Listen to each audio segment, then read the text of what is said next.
Bueno, Ana María me solicitó hace un minuto que dijera algunas palabras y lo hago con muchísimo gusto, porque además mi presencia en este acto no obedece a un mero protocolo, sino al hecho de que siento profundamente la tragedia de Carlos Horacio y de su familia.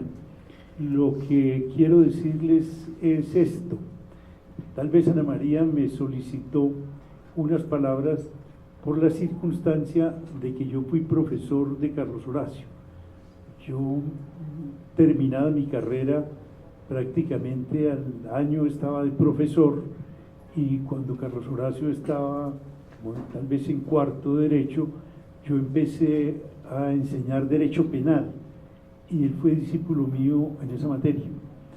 Y no quiero tanto relevar sus méritos intelectuales, académicos, que desde luego los tenía, sino la circunstancia de que pertenecía a un grupo que constituía el grupo de mis mejores amigos, las personas con quienes yo tenía más empatía entre mis discípulos, porque no era mucha la diferencia de edad que nos separaba.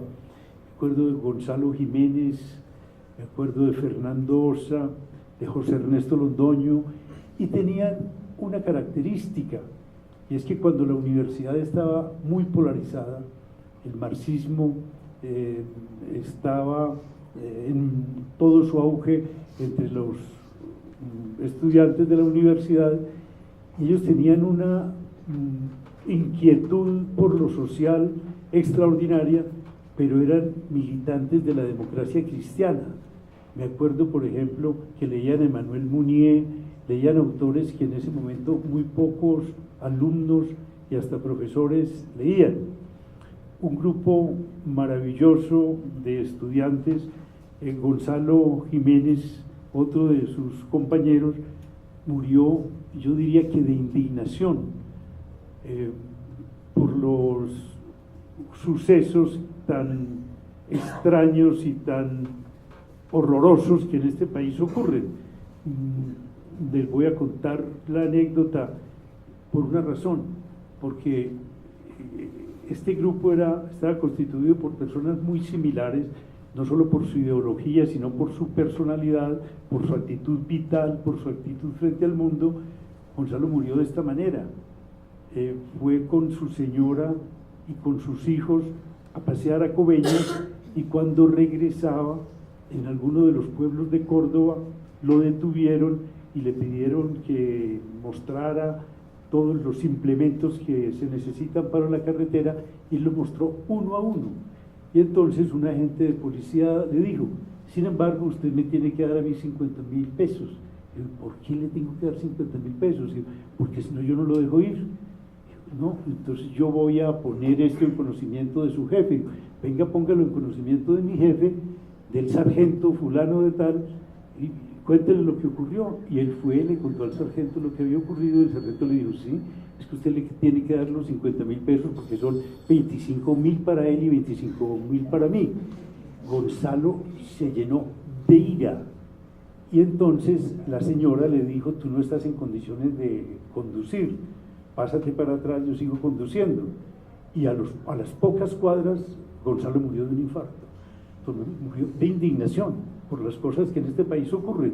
Y yo lo pongo de presente porque era el mismo corte de Carlos Horacio, unas personas con una vocación por lo social, una vocación por la justicia extraordinaria, y desde luego terrible, macabra la muerte de Carlos Horacio, pero de todos modos simbólica, porque yo siempre he pensado que de la misma manera que si a mí me preguntan cuál es el símbolo de la civilización, yo no vacilo en decir que el símbolo de la civilización es el juez. Cuando aparece el juez es porque las personas han resuelto de poner sus diferencias, o al menos ponerlas en conocimiento de un tercero, o delegar en un tercero la solución de su conflicto, que es lo más civilizado que le puede ocurrir en la humanidad. Renunciar a la autotutela, renunciar a reclamar sus derechos por la violencia, y ponerlos en manos de un juez. Y me parece que ese hecho horrendo, que yo siempre lo he citado como uno de los más bárbaros que ha ocurrido en medio de tantos actos detestables que signan la historia de Colombia y especialmente en los últimos años, entonces es bastante simbólico. El padre Múnera me releva de decir muchas cosas que quisiera decir, pero Carlos Horacio murió en su ley, es decir, murió defendiendo la justicia.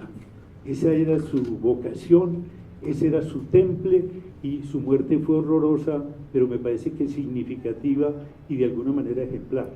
De manera que yo realmente no solo estoy muy emocionado, sino muy conmovido por la conmemoración de esta fecha terrible en la que una persona como él, buena como nadie, excelente como persona humana, como estudiante, como por todas sus facetas, una persona admirable, y fue sacrificada en los términos en que el padre Alberto Múnera ha dejado constancia.